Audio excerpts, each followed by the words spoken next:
us in the loud house. One boy, 10 girls, wouldn't trade it for the world. Loud, loud, loud, loud house. And if you're a kid, you got the kid. When it comes down to meeting somebody new in your life who you really want to get acquainted to, a question pops up into your head and you have to ask yourself, is this person who I just met a friend or foe? Episode 38 of Season 2 of The Loud House, and overall the 90th episode.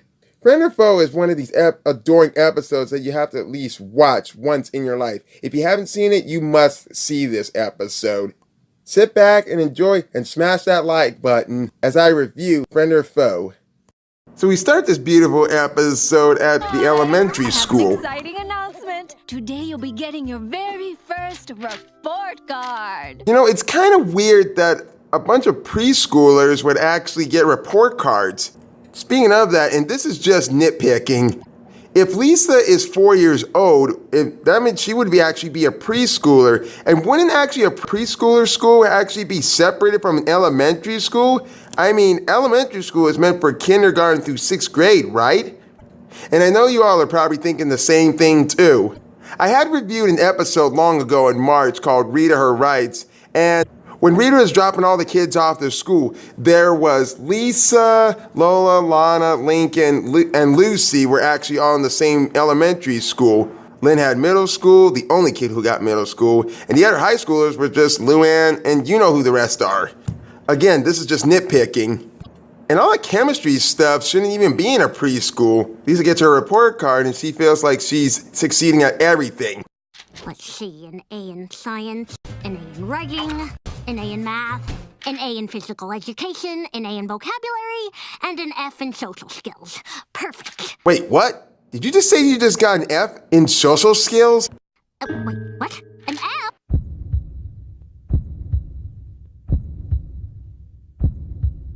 Uh-oh. By the way, has anyone even noticed Lisa's facial expression when she's not too happy about something? Look how different her facial expression is with this one compared to the recent times that she has made the same face as when she's not too happy. Now, this expression, I don't know why, I'm kind of smiling and I'm laughing on the inside about it. Because it's just something new I've never seen on Lisa's facial expression before. Excuse me, Miss Srinivas. There appears to be an error in my academic evaluation. If you could just go ahead and remedy that, I'll be on my merry way. Actually, Lisa, that's not an error. You got an F because you haven't made a single friend in class yet. Really? I prefer to see my classmates as co-workers, or occasionally test subjects. Oh, somebody's a little sadistic. Tell you what, if you make a friend, I'll raise your grade. Done. There, I made one. Behold the FriendBot 1000. It can bring me things I need. Thank you, FriendBot. It can also chill juice boxes with its ice vision. All right, everyone. Chill. Chill. Lisa, no robots. Humans only. Preferably a classmate. A real stickler, huh? Very well, I will make a human friend. However one goes about doing that. Something tells me this ain't gonna be so much easy for Lisa. Back at the Loud House. Sasha! Real cute, Lily, but not now. I am trying to find scientific guidance on the forging of social bonds. Street name, friendship. Unfortunately, nothing in my vast library addresses this topic. This isn't hard, Lisa. You can just go up and talk to somebody new. It's about time you got your head out of those books and paid attention to more important things. Like me. Gross. So Lisa observes Lincoln and Clyde doing the dance revolution in the living room. Observation number 1. Friendship seems to require compliments and flattery, whether deserved or not. As much as I hate to nitpick again, what is Lisa even sitting on while she's inside the chimney? And since when the fuck do chimneys even have a place to sit in? As it happens. Oh, God. Nice blocking, Charlie Brown. Nice snipe. But you won't be so lucky next time. Lisa, once more again, is observing Margot and Lynn in a tree. Observation number 2, friendship also appears to require engaging in casual sport and or play. Look at this dress I found in the hand-me-downs from Aunt Ruth. Wow! It's so outdated, it's back to being trendy again. You're so lucky. What the fuck? That used to be Aunt Ruth's dress? She must have looked real cute in that dress. Long time ago. Come to think of it, I wonder if she was even married. Lisa Loud once again observes Lenny and Lori the meaning of sharing. That's better. Observation number 3, friendship requires the sharing of goods and commodities. 1, 2, 3, 4. Observation number 4, friendship requires common interests.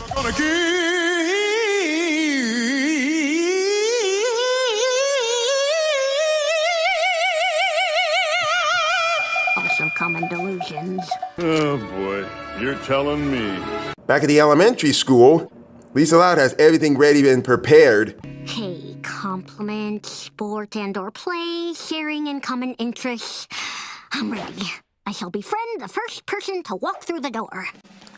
No, not Petey Wimple. He eats paste. Speaking of that kid reminds me of a certain Powerpuff Girl episode I used to watch all the time when I was a young little kid. It was an episode called Paste Makes Waste, where there was a preschooler named Elmer who would be eating paste so much all the time, and he turned into this giant paste monster, which is what I'll watch after when I'm done with this review, if I can actually find the full episode of it on YouTube.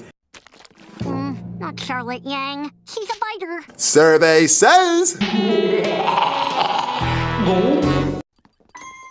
Darcy Holmandaller. She'll do. Ooh, I like this kid already. Greetings, Darcy. I have observed that your sneakers light up.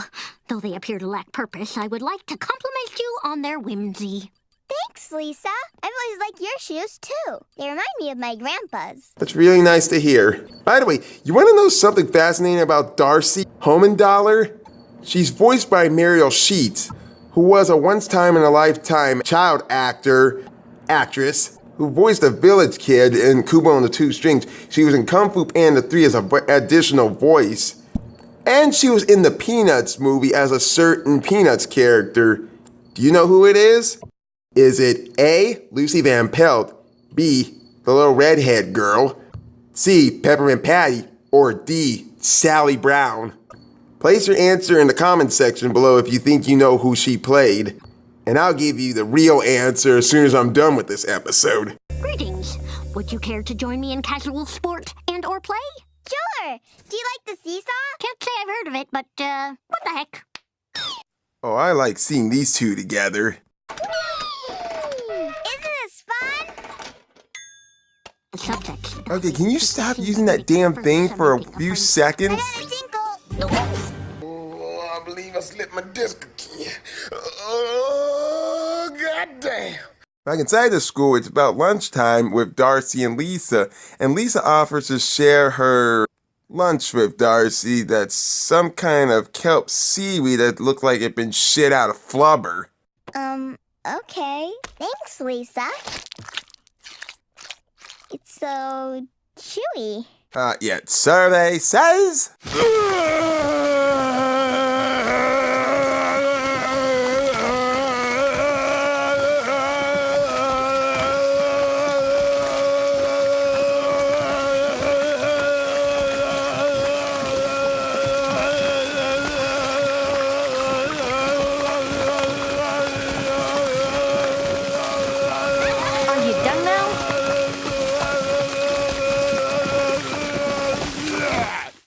Okay, I'm better. Oh, I see we have a common interest in the Giraffe Camellopardalis. Now, is it just me, or does that stuffed giraffe toy look like something from Toys R Us? I mean, come on, when's the last time you ever seen a Toys R Us commercial where it actually had that giraffe who's normally usually talking? Where I live, there used to be a Toys R Us until it went out of business. And I haven't even been to Toys R Us last time since 2015. Well, since all the preschoolers' nap time is done, now it's the sharing hour. I have something to share. It's my new friend, Lisa. I really love what I'm seeing about with Darcy and Lisa, but I'll save that opinion for later. There's just something interesting about these two. And great social skills, Lisa. You just turned that F into an A. You know how normally I'd be almost scared fucking completely shitless about Lisa smiling and all that? Well, this smile here, it's really not that terrifying as the faces she made in Study Muffin. Good God! It's a bit of a Joker smile, but I'm gonna let that shit fly.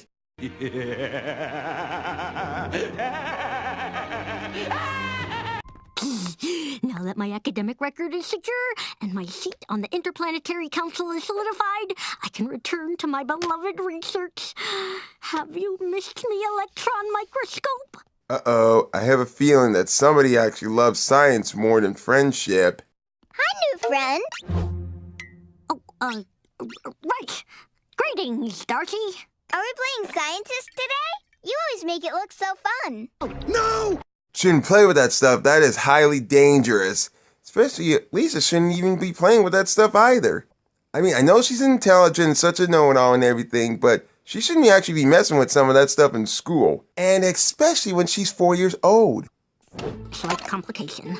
I failed to consider that the subject might wish to remain friends after I achieved my objective. I swear, you're gonna hit a gray area real soon, Lisa. Lisa! You know, if there's one thing I like more than seeing preschoolers get along and having so much fun in their life with other preschoolers and other kids around them, is seeing how they can draw. I love seeing how much their artwork is. They may not know professional drawing, but at least they know what they want to draw or put on the paper. I mean, what would you do if you were actually almost taking like a 12-hour road trip down to a vacation spot to where you're going to? Kids will enjoy so much drawing or watching a movie. Myself, I actually listen to much of my music and do so much of my video work while I'm on the road. So during nap hour, Lisa doesn't feel like being bothered. Now, if you don't mind, I do need my REM sleep. I have a lot of short-term memories I need to convert to long-term. And even at lunch hour, that she wouldn't even get the cookie that Darcy's dad packed for her for lunch. Oh, that is very generous, but I must decline. Spikes in blood sugar affect my mental acuity, so just kelp leather for me today. Now at this point, you probably would catch up about what's going to happen next. And now to add a single drop of the concentrated acid. Hi, friend! Ah! I made you something in craft time. What is this bizarre shackle? That, my friend, is an actual friendship bracelet. It's what every girl at all age would actually make when they have an actual girl as a friend to have around in their life forever. You know, BFFs, like Katie and Sadie from Total Drama. Sadie and I are BFFFLs. Best female friends for life. We even got the chicken pox together. Oh my gosh, that was so fun. It was so nice to have someone to scratch all your little scabs. I know, right? And in one of the most depressed scenes in this episode, Lisa Loud tells Darcy the big, fat, ugly truth. She doesn't want to hang around Darcy anymore, and she really admitted that she only became friends with her so she can boost up her social skills grade, and admit that when she wouldn't have time for friends anyhow, and she gives her back the friendship bracelet, which causes Darcy's heart to break. What's wrong? Did some of the concentrated acid get in your eye? No! You hurt my feelings! Ooh, action figure with lifelike tears. Sorry about that. Darcy, why are you crying? Lisa said she didn't want to be my friend anymore. Oh, there. Well, what have you got to say for yourself, Well, some friend you are, huh, Lisa? Lisa, why did you say that to Darcy? Look, Miss S, I understand that friendship is an academic requirement, but to be honest, I just don't see the point of it. And you're supposed to be the genius. Obviously, you don't get it. Here's a riddle for you. What costs nothing, weighs nothing, but it's worth everything and lasts a lifetime. Not one person can own, but two people can share it. Don't know? The answer is friendship. Friendship is just as powerful as love is as itself. Friendship makes the part of our brains feel so much good and less stressful. Hanging out with people and communicating with them helps us feel good too. That's called communication in life. That has to happen to everybody around this world. And the more you actually ignore it, the less you're actually going to have in your own life. I'm afraid until you do, I can't give you that A in social skills. Now I'd like you to go sit in timeout and think about how you treated Darcy. The sun will come out tomorrow. Enough already. We get the point. So Lisa being in the timeout corner. I hope you're satisfied. For crying out loud, Lisa, where's your friendship spirit? Well, there goes my perfect academic record. What am I going to tell the other beings on the Interplanetary Council? That I go to a bad school in my life? That can work. Oh, it's not all that bad. Now I might not even make the council. I might have to be an alternate. Hey, if I didn't know any better, you're starting to show more of an emotion. Hell, and that's not even a bad thing. It's what makes everybody a human being. Lisa, I thought you might like this. Well, why are you giving this to me? You looked sad. I wanted to make you feel better. But why would you want to make me feel better? Because that's what friends do for each other.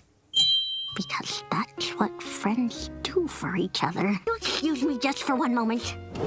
Research epiphany. I have discovered... Please stop that! Now as that's being told, Darcy actually has a smile on her face. And Lisa splits the cookie in two.